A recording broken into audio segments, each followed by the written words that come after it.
This is Chandrabhan from Chandrayaan academy. सभी भावी शिक्षकों को मेरा प्रणाम। हिंदी के 22 महत्वपूर्ण क्वेश्चन की ये श्रृंखला देखेंगे आप लोग। इसमें टेट एग्जाम के लिए और सी टेट, सुपर टेट, जितने भी एग्जाम होते हैं शिक्षक भर्ती से रिलेटेड सब में महत्वपूर्ण रोल अदा करेंगे। क्वेश्चन नंबर फर्स्ट देखेंगे, बिल्ली छत से कूद पड़ी। तो बिल्ली छत से कूद पड़ी, इसमें कारक बताना है, कौन सा कारक है? अपादान कारक है, अधिकरण कारक है, कर्म कारक है, संप्रदान कारक है। तो बिल्ली छत से कूद पड़ी, बिल्ली किससे छत से कूद पड़ी मतलब बिल्ली अलग हो रही, किससे? छत से अलग हो रही थी। अलग होने में कौन सा कारक लगता है? अपादान कारक। आपको ये भी पता होना चाहिए कारक होते कितने हैं? कारक होते हैं 8। क्वेश्चन नंबर दूसरा देखेंगे, नीचे लिखे वाक्य के लिए एक शब्द बताइए जो युद्ध में स्थिर रहता है। उसे स्वास्तिक कहते हैं, युधिष्ठिर कहते हैं, युधिष्ठर कहते हैं, युधिष्ठिर कहते हैं। तो नीचे दिया युद्ध में जो स्थिर रहता है उसको क्या है? युधिष्ठिर कहते हैं। ऑप्शन नंबर 2 इसका राइट आंसर है। क्वेश्चन नंबर 3, शैव कहते हैं किसको? जो शक्ति की उपासना करता है, जो शिव की उपासना करता है, जो विष्णु की उपासना करता है, जो किसी की उपासना नहीं करता। शैव किसे कहते हैं? जो शिव की उपासना करता है उसे शैव कहते हैं। Option number 2 right answer. Question number 4, वाचाल कहते हैं। वाचाल किसे कहते हैं? जो जल्दी बोलता हो, जिसकी चाल ठीक ना हो, जो चुप रहता हो, जो बहुत बोलता है। क्वेश्चन नंबर 4 का राइट आंसर ऑप्शन नंबर 4, जो बहुत बोलता है उसे वाचाल कहते हैं। क्वेश्चन नंबर 5, निम्नलिखित में से कौन सा शब्द बादल का पर्यायवाची है? बादल का जो पर्यायवाची है वो बताना है। तो हमने आपको एक ट्रिक बताई थी जिसके लास्ट में क्या आएगा? जाएगा, वो किसका? कमल के पर्यायवाची होंगे। जिसके लास्ट में दा आएगा, दा, उसको बादल के पर्यायवाची हों। और जिसके लास्ट में धा आएगा, धा से धनुष, उसको समुद्र का पर्यायवाची। तो इसमें बादल में क्या? दा, जो जिसके लास्ट में दा आएगा वो बादल। तो नीरद बादल का पर्यायवाची है। ऑप्शन नंबर 3 पांचवें का राइट आंसर। क्वेश्चन नंबर 6, विखरे मोती किसकी रचना है? विखरे मोती ये किसकी रचना है? किसकी रचना है? ये सुभद्रा कुमारी चौहान की है, या तुलसीदास की है, रुक्मणी की है, जायसी की? तो विखरे मोती सुभद्रा कुमारी चौहान की रचना है। ऑप्शन नंबर फर्स्ट सही है।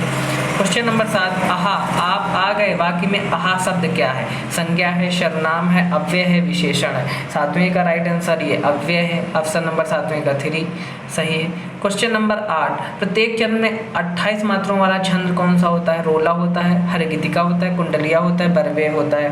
तो हरगीतिया होता है। हरगीतिका में 28 मात्राओं वाला छंद होता है। क्वेश्चन नंबर 9, बघेली बोली का संबंध किस उपभाषा से है? किस राजस्थानी से है, बिहारी है, पश्चिमी हिंदी है, पूर्वी हिंदी है? तो ये बघेली बोली का संबंध पूर्वी हिंदी से। क्वेश्चन नंबर 9 का राइट आंसर ऑप्शन नंबर 4 पूर्वी हिंदी। क्वेश्चन नंबर 10, पत्थर का पर्यायवाची शब्द होगा? पाहन, पादप, बहुल, राव। पत्थर का पर्यायवाची क्या होगा? पाहन। और इसके पत्थर के पर्यायवाची होते हैं पाषाण, शिला, प्रस्तर, शैल।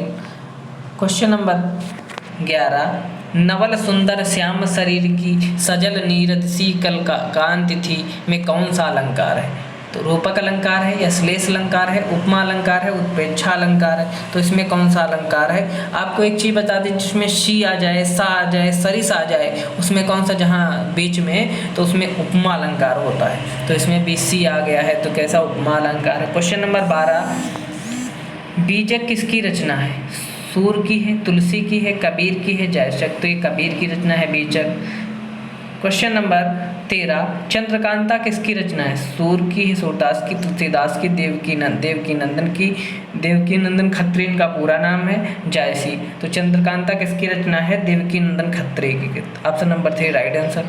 क्वेश्चन नंबर 14, कुकुरमुत्ता किसकी रचना है? दीनदयाल की, तुलसी की, हरिऔध की, सूर्यकांत त्रिपाठी निराला? बताएंगे आप। सूर्यकांत त्रिपाठी निराला की ये कुकुरमुत्ता रचना है। क्वेश्चन नंबर 15, मंत्रिपरिषद में निम्न में से कौन सा समास है? द्विगु समास है, कर्मधारय समास है, तत्पुरुष समास है? इनमें से कोई नहीं। कौन सा मंत्रिपरिषद में समास है? तो मंत्रिपरिषद में कौन सा? तत्पुरुष समास है। Option number 3 right answer. Question number 16, राजा भोज का सपना निम्न में से किसकी कहानी है? राजा शिव प्रसाद सितारे हिंद की, इंसाल्ला खां की, चंद्रप्रदाई की, पृथ्वीराज चौहान की?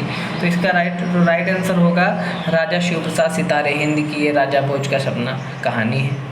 क्वेश्चन नंबर 17, निम्न में से शुद्ध वर्तनी वाला शब्द का चयन कीजिए। दुष्कर्म, दुष्कर्म, दुष्कर्म। आप देखेंगे दुष्कर्म, तो क्या हो शुद्ध वर्तनी वाला ऑप्शन नंबर 3 जो दुष्कर्म वो राइट आंसर होगा।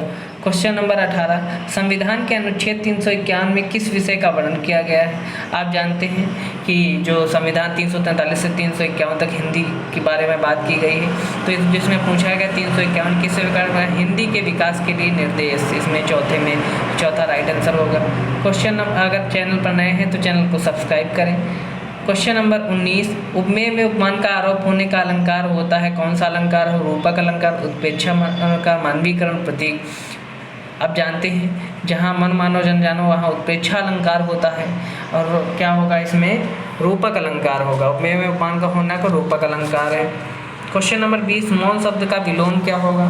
मौन शब्द का विलोम क्या होगा? मौन जो चुप रहता है, वाचाल जो बहुत बोलता है वाचलता है। इसका right answer option number 2। Question number 21, निम्न में से तद्भव शब्द बताना है। तत्सम क्या होते हैं? जो संस्कृत के शब्द होते हैं, और तद्भव क्या होते हैं? जो है संस्कृत से बिगड़े हुए। तो कर्ण, दिन, ससुर, पवन, तो ये कौन सा इसमें? ससुर, ससुर तद्भव शब्द है, क्योंकि ससुर का क्या होता है? ससुर होता है, तो तत्सम शब्द। क्वेश्चन नंबर 22, निम्नलिखित में से पा वर्ग का वर्ण नहीं है। पा, फा, बा, भा, मा, तो पा भी है, फा भी है, मा भी है। इसमें धा जो ऑप्शन नंबर 2 जो धा है वो वर्ण नहीं है, पा वर्ग वर्ण, यही सही आंसर है। सभी को जय हिंद, सभी को वंदे मातरम।